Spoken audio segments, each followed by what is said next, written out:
여러분들 잘 보세요. 이사야, 우리가 성경 전체를 구속사로 봐야 됩니다. 성경 전체는 구속사로 봐야 됩니다. 세속사가 있죠. 세계사가 있습니다. 그 세계사, 세계 역사 안에 하나님이 구속 역사를 통하여서 택자 구원을 이루어 나가시는 역사를 보게 됩니다. 우리가 단편적으로 역사를 보면 안 됩니다. 그냥 단편적으로 우리가 세계사 시간에, 우리가 학교 다닐 때 세계사 시간에 배웠던 단편적인 세계 역사를 보면 절대로 안 됩니다. 우리는 그 단편적인 세계 역사 가운데, 세속사 가운데 유구하게 흘러가고 있는 것이 뭐냐? 구속사입니다. 예수 그리스도를 통한 구원이라 할 수 있습니다. 이거 빼면 아무것도 안 됩니다. 세계 역사는. 그러면 이 구속사가 없으면 세계 역사는 존재할 이유가 없는 것입니다. 오늘 저와 여러분들도 마찬가지예요. 이 구속운동이, 주님의 구속운동이 교회를 통해서, 그리고 이 구속운동은 캐리그마, 설교와 전도운동을 통해서, 선교운동을 통해서 지금까지 2000년 기독교 역사 가운데 지금까지 주님 재림하실 때까지 계속 이 구속운동은 계속 진행될 것이라고 하는 사실을 우리가 늘 생각하고 염두에 둬야 돼요. 그리고 또 오늘 이사야서 1장부터 66장까지 이 이사야서를 볼 때마다 표면적으로는 세속사, 세계 역사 가운데 일어났던 아수르나 바벨론, 아시리아나 바벨로니아 같은 대제국, 패권 국가들의 역사로 우리가 볼 수 있지만, 오늘 우리는 이사야를 통해서 그 유구하게 흘러가는 이 역사 가운데 구속사가 이 중심을 관통하고 있음을 우리는 놓치면 안 된다. 그걸 알고 있어야죠. 성경의 알맹이를 빼뜨리고 우리가 역사를 보면 안 됩니다. 우리가 이사야서를 볼 때 1장과 39장 또 40장과 60장으로 나누기도 한다고 했습니다. 그러나 특별히 오늘 우리가 읽었던 36장과 39장은 별도로 독립하여 나누기도 합니다. 36장과 39장이 예언적 성경보다 역사적 사건의 성격을 다루고 있음을 우리는 보게 됩니다. 또 이 이사야 구절을 분류할 때 36장에서 39장을 전반부에 붙이기도 하고 별도로 나누기도 하는데, 구속사적 성격을 감안할 때 40장 이하를 이해하면서 36장에서 39장은 결코 분리될 수 없다고 하는 사실입니다. 왜냐하면 40장 이하에서 다루고 있는 이 예언은 히스기야 시대에 있었던 아수르의 예루살렘 침공과 더불어 아수르의 멸망과 바벨론의 등장을 보여주고 있기 때문입니다.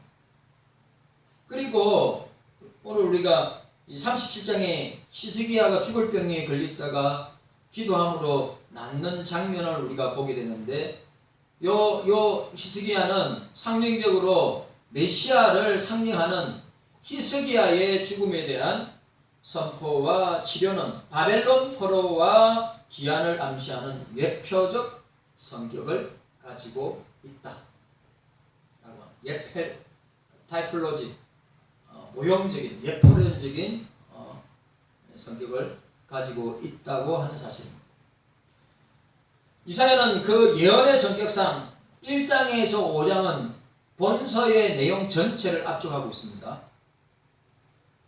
또 6장부터 55장은 역사적인 틀을 바탕으로 이 시대적인 예언을 다루고 있다고 하는 사실과, 56장에서 66장은 당시 상황에서 심판과 구원을 앞둔 주님 나라의 백성으로 어떻게 살 것인가를 잘 보여주고 있습니다. 자, 우리가 지난주 생각했습니다. 1절에서 3절 아수르의 공격에 대해서 우리가 봤습니다. 아수르의 공격에 이 침공에 대해서 봤고, 두 번째는 랍사게의 조롱 36장 4절에서 20절까지 봤죠. 자, 오늘 세 번째 보니까 그러면 이 신하들의 반응에 대해서 우리 21절 22절에 랍사게의 조롱 섞인 언급들을 서술하고 이 4절에서 20절까지입니다. 그리고 우리가 오늘 21절 22절은 랍사게의 조롱에 대한 이 신하들의 반응을 보게 됩니다. 이 신하들의 반응을 언급하는 것은 그 위에 나오는 역사적인 역사적인 상황이 비관적인 입장에서 묘사하는 측면도 있지만 하나님 도구로 사용되는 측면도 있음을 우리가 보게 됩니다. 자, 우리가 오늘 여기서 살펴볼 수 있는 것은 뭐냐면 남유다를 침략한 사네립, 이 사네립의 침략을 당한 남유다의 경우를 보고 우리는 어떤 사실을 교훈하고 어떤 사실을 배워야 하는가, 우리가 이 부분도 생각해 보아야 됩니다. 자, 먼저 주의 백성이 의무를 다하고 성실하다고 해도 때로는 고난과 시련을 당할 수 있다는 것을 우리는 기억해야 합니다. 이게 중요한 겁니다. 예? 불신자들은 흥황하고, 불신자는 잘 나가고, 불신자는 잘 먹고 잘 살고, 불신자들은 온갖 불법과 탈법을 다 하면서도 아무런 문제 없어요. 보면 아시잖아요. 우리가 청와대를 보면 알고, 청와대에서 일하는 사람들을 보면 알고, 또 여당의 사람들을 보면 알고, 또 정부 관료들이 하는 거 보면 그렇잖아요. 그러니까 법도 다 빠져나가고 꼭 힘없고 아무런 능력도 없는 백성들이 그 법 테두리 안에서 고생하고, 또 오늘 신문에 봤습니까? 시골에 있는 재산을 물려받았는데, 아시죠? 여당의 대권 후보가 몇 명 나왔어요? 민주당에서 9명 나왔죠. 9명 다 부동산 전쟁은 실패하고 잘못됐다, 그래 이야기했어요. 그래 여러분 시골에 집 별로 안 비싸요. 이건숙 권사님 그 빌라 가격으로 시골에 집 몇 채를 살 수 있어요. 내 생각 한 4-5채 살 수 있어요. 4-5채. 왜냐하면 누굽니까? 돌아가신 묵재강 목사님 교회에 살 때는 그렇게 비싸게 샀는데 팔 때 얼마인 줄 아십니까? 5천만 원이래요. 5천만 원. 시골 파주에 있는데 5천만 원이래요. 그게 몇 평이라더라? 60평인가? 하여튼 너무 그래요. 시골에 부모님 재산을 받았어요. 양도세가 얼마 나온지 아십니까? 250만 원 나왔다는 거예요. 250만 원. 250만 원이 나왔대요. 부모님한테 시골 그 비싸지도 않는 집을 갖다가 물려받았는데 양도세가 250만 원이네. 그러니까 사람들이 고생하고 막 죽을 맛이라 이야기합니다. 집도 많이 가지고 있는 사람들은 상상을 초월합니다. 지금 양도세, 이 재산세가. 그런데 국민들은 오롯이 다 뒤집어 쓰는데 권력 있고 힘든 사람 다 살살살살살살살 미꾸라지처럼 살살살살 다 빠져나가.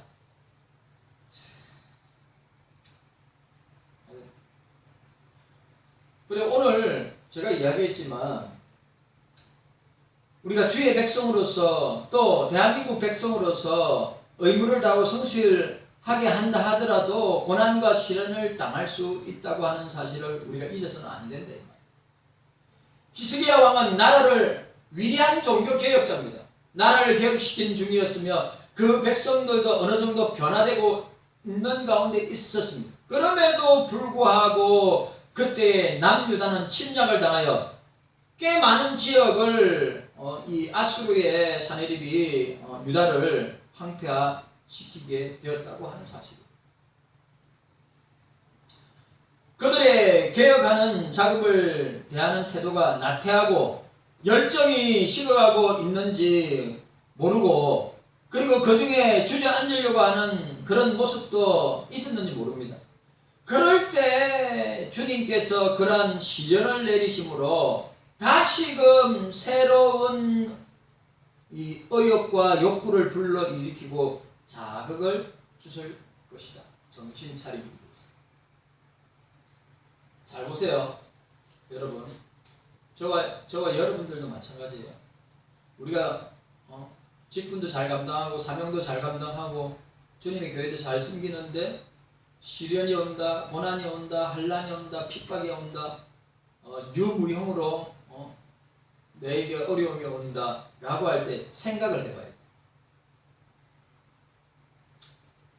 내가 혹시 주의 일에 나태해지지 않는가, 혹시 내가 주님 나라 일에 내가 게을러지지 아니했는가, 아니면 그 욕구나 열정이 식어지지 아니했는가 라고 하는 것을 살펴볼 필요가 있다고. 우리가 주를 위하여, 주님 나라를 위하여 일하고 있을 때에도 때때로 주님께서는 우리에게 고난을 내리시어 더 잘하도록 최선을 다하여 구원의 완성을 이루도록 채찍질하고 계신다. 우리는 그러한 경우에 의심하지 말고 주의 뜻을 이해하려고 에베소서 5장 17절에 있는 말씀대로 주의 뜻이 무엇인가를 이해하고 지혜롭게 헤아려 볼 수 있어야 한다 라고 하는 사실. 이 사내립의 군대가 수십만에 18만 5천 명, 이 아수르의 사내립의 군대가 쳐들어왔을 때 어떻게 합니까? 히스기야와 남유다 백성들이 하나님 앞에 기도하고 매달리고 부르시는 것을 우리가 보지 않습니까? 여러분, 선줄로 생각하면 넘어질까 두려워해요. 예? 선줄로 생각하면 넘어질까 두려워해요. 대한민국, 지금 대한민국의 정부도 한국교회도 내가 볼 때는 이 교만하고 자만하고 나태하고 내가 바로 하는 것처럼 바로 서 있는 것처럼 착각하거든요. 자, 이 사내립의 침략을 당하는 남유다의 경우를 보고 우리는 어떠한 사실을 또 배우게 됩니까? 두 번째로, 우리는 이 세상에 항상 평화가 지속되리라고 믿어서는 아니 된다. 예? 우리는 이 세상에 항상 평화가 지속되리라고 믿어서는 아니 된다. 착각하면 안 된다는 말이에요. 그래, 어저께 23년 만인 거예요. 23년 만에 구미에서 목회하는 목사님이 있는 거예요. 구미에서 목회하는데, 내가 52에 우리 박경미 사모님이 53에, 그 목사님이 54에라. 경상도 보리 문댕이라. 근데 구미에서 개척을 했어요. 구미에서 개척하고 난 뒤에 이제 도시에 상가에 있다가 나와서 땅을 갖다가 사가지고 거기는 구미에는 60평 이상 되는 건물을 갖다가 높이 못 올린대. 그러니까 세 동을 지었대요. 교회, 사택, 그 다음에 교육관 이렇게 지었다는 거예요. 세 동을. 근데 그 목사님하고 이야기하면서 하는 말이 뭐냐? 이거 항상 이 세상에서 항상 평화가 지속되리라고 믿어서는 절대로 안 된다고 할 때, 그리고 내년도에 우리가 대통령 선거 있는데, 만약에 여당이 만약에 대권을 잡으면, 우리나라는 내가 볼 때는 평화는 보장받을 수 없다. 자유는 보장받을 수 없다. 내 말이 아니고, 예? 착각하면 안 된다 이 말이요. 진짜로.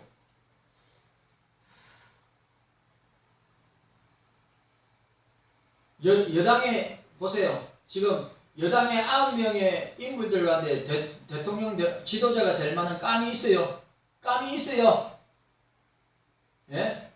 리더나 지도자가 될 만한 감이 있어요. 내가 볼 때는 한 명도 없는 것 같아요. 그래도 내가 보니까 그래도 야당에 보니까 진짜 감이 될 만한 사람 두세 사람 있어. 지금 야당은 지금 뭐 최고 정점을 향해서 올라가면서 막 하여튼 뭐 좋아라고 난립니다. 나도 솔직히 걱정돼요. 여당을 보면 여당은 초상집 같고 야당은 잔치집 같은데 그게 얼마나 오래 갈까? 그런 생각을 한단 말이죠. 우리는 절대 생각해야 됩니다. 평화가 영구히 지속될 것이라고, 항상 우리 가운데 평화가 있을 것이라고 절대로 착각하면 안 된다고 하는 사실이에요.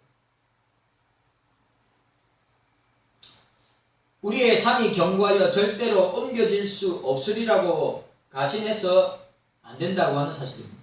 히스기야 왕은 신실한 왕일 뿐만 아니라 국내의 통치나 국외의 교섭에 있어서도 아주 탁월한, 그러니까 국내 정치도 탁월하였고 국외 정치도 탁월한, 그리고 현명하고 신중한 왕이 히스기야 왕. 그래 주님이 그랬어요. 전에도 후에도 너와 같은 왕이 일어나지 아니할 거라고 하셨어요. 히스기야 왕의 모든 과업은 잘 이루어져 가고 있었으며, 특히 그 당시에 아수르 왕에게 과도한 선물을 주어서 한심을 산 거죠. 과도한 선물을 주어 한심을 사고 좋은 관계에 놓여 있다고 생각했단 말이죠. 그런데 아수르 왕은 불시에, 사네립은 불시에 히스기야 왕과 남유다를 공격하여 국토를 침범하고 국토를 황폐화 만들었다는 사실을 보면서 이 땅에 영구한 평화는 없다. 세상에 영원한 평화는 없다. 마찬가지예요. 교회도 마찬가지고 우리 가정도 마찬가지입니다. 불시에 어떤 일이 무슨 일이 일어날지 모릅니다.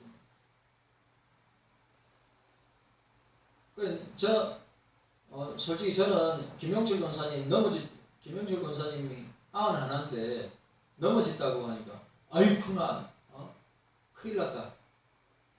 그리고 다행히도 뭐 머리를 다쳤다든지 뭐 응치뼈가 내려앉았다든지 허리를 부딪혀야 하는데 그나마 그것도 천만 다행이라고 생각하지만 걱정입니다. 김영철 권사님이 제대로 활동하고 나올 수 있을까? 저도 알죠. 어른들 넘어지면 병상에 계시다가 주님의 부름을 받을 수 있는 경우들이 얼마나 많은지 몰라요. 자, 그러므로 우리도 항상 시련을 얘기하고 대비하는 자세를 가져야만 그런 고난이 닥쳤을 때 우리는 지혜롭게 대처할 수 있다. 늘 기도하고 말씀의 원리를 따라 붙들고 살 때 진짜 엄청난 고난이 와도 이 영적인 맷집이 강한 사람은 느끈하게 이겨내는데 그냥 별 우리가 볼 때 별로 강하거나 또 데미지 입힐 만한 어려움이나 시련이나 문제나 고난이 아닌데도 넘어지는 사람이 있어요. 보세요. 저를 보세요. 우한 코로나 2년차에 코로나에 감염될까봐 우리 경서교회에 이 코로나 일어나기 전에 잘 나오던 사람 가운데 안 나온 사람이 얼마나 많습니다. 여러분, 코로나 때문에 우리 주변에 죽거나 코로나 때문에 중병에 걸려서 입원한 그런 사람들은 아무도 없잖아요. 또 우리는 방역수칙이나 거리두기 확실하게 하고 있으니까. 그런데 여전히 지금도 감염될까봐 두려워서 무서워. 그러면 그거 바이러스 말고도 그 가정과 자녀들과 그 개인에게 일어나는 일들이 얼마나 많은데, 그러면 이런 크고 작은 문제들 일어날 때마다 자빠지고 넘어지고 놀라고 그러하는 일들이 그 사람들에게는 얼마나 많이 있겠네요. 그러니까 우리가 오늘 보세요. 항상 고난이, 시련이, 핍박이, 환난이, 또 인생의 문제가, 또 현실적인 이 부딪히는 사건들이 항상 있다고 하는 것을 우리가 기억하고 대비하는 자세로 고난이 닥쳐올 때마다 우리는 지혜롭게 대처할 뿐만 아니라 그것을 이길 수 있는 방법, 우리가 기도와 말씀의 원리를 통하여서 이길 수 있다고 하는 사실. 기억하세요. 여러분, 아무 준비 없이, 아무런 영적인 대비 없이 일이 터질 때마다 어떻게 합니까? 아이고 주님 왜 이렇게 하십니까? 아이고 주님 왜 나에게만 이렇게 고난을 주십니까? 아이고 주님 내가 뭘 잘못했다고 이렇게 하십니까? 맨날 변명하고 넋두리하고 맨날 원망하다가 교회도 안 나오고 하나님 관계도 멀어지고 그냥 불신자처럼 살다가 마칠 수 있다고 하는 사실을 우리가 기억해요. 또, 자 보세요. 우리가 이런 엄청난 히스기야와 남유다 백성들이 이런 아수르 사네립의 공격 앞에서 우리 또한 어떻게 해야 될 것인가? 세 번째로, 하나님께서는 당신의 백성들보다 그 적들을 더 번성케 하시는 것처럼 보입니다. 그들이 비록 더없이 불경하고 부실한 자들이라고 해도 아수르 왕은 남유다의 견고한 성들을 거의 대부분 쳐서 차지하게 됩니다. 이처럼 때때로 악이 번성할 수 있다. 악한 자들이 우리보다 훨씬 더 강하고 훨씬 더 비교하지 못할 정도로 부와 명예와 권력을 가지고 우리들을 압제하고 공격할 수 있다. 그러나 잠시 뿐이다. 여러분, 이 정부도 8개월 정도밖에 안 남았어요. 벌써.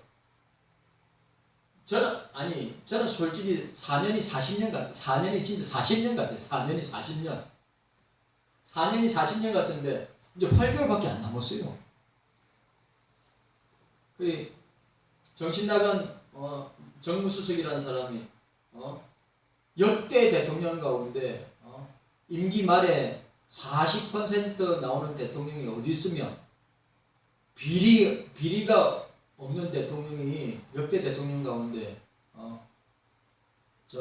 이 정부 외에는 어디 있냐 이런 소리를 하길래 합니다. 얼빠지고 정신 빠진 사람이다. 생각이 들어요. 내가 볼 때는 역대 정부 가운데 4년 동안에 가장 국민들이 코로나도 있었고 소득주도 선전도 있었고 탈원전도 있었고 온갖 비리들이 다 있었는데 국민들이 얼마나 자기감을 느끼고 국민들이 얼마나 마음이 많이 무너지는가. 역대 정부 가운데 가장 고통받고 마음이 무너지는데 역대 정부 가운데 40% 지지를 받는 대통령이 어디 있으며 대통령이 비리 없이 이렇게 잘 보내는 대통령이 이런 소리를 하고 있으니 뭡니까? 우물 안에 갇혀있는 개구리와 똑같은 거야. 볼 줄 모르고. 기억해야 됩니다. 악이 번성한다 할지라도 잠시뿐이다. 악이 결코 영원히 번영을 누릴 수 없다. 라고 하는 사실입니다. 여러분 믿으셔야 합니다. 믿고 우리가 뭐 해야 됩니까? 기도해야 됩니다. 기도해야 된다 이 말이죠. 남유다 백성들은 어려운 상황에 직면하여 인간적인 방법으로 문제를 해결하지 않고 오히려 하나님의 도우심을 간구하였습니다. 이러한 신앙적 태도는 히스기야의 개혁운동의 소산이라고 했습니다. 히스기야 왕이 그렇게 수십 년 동안에 이 사회적인 개혁, 정치적인 개혁, 종교적인 개혁을 통해서 나타나게 된 개혁운동의 소산이었습니다.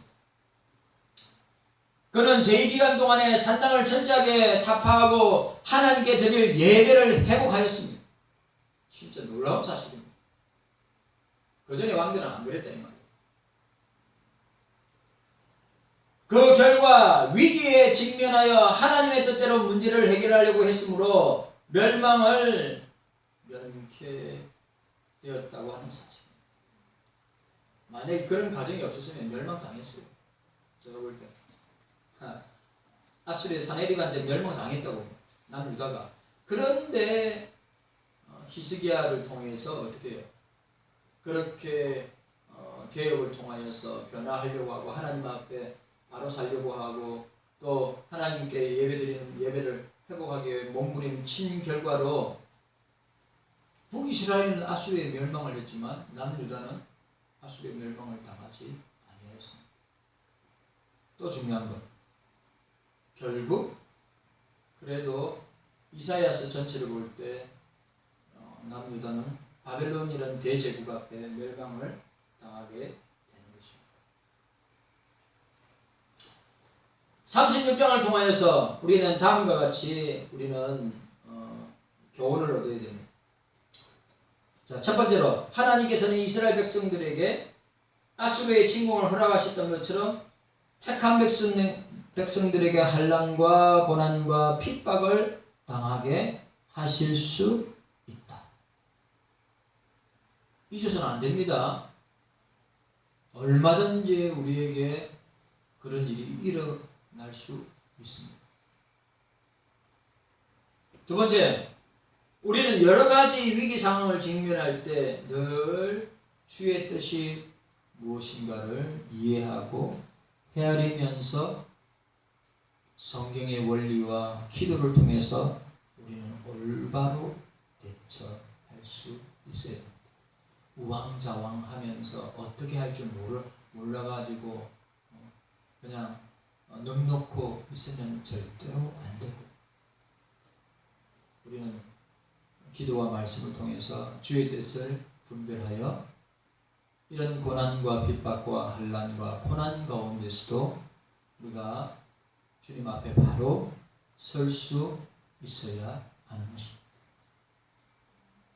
우리가 36장 우리가 결론적 교훈을 통해서 어떻게 해요? 얼마든지 우리도 고난을 당할 수 있다.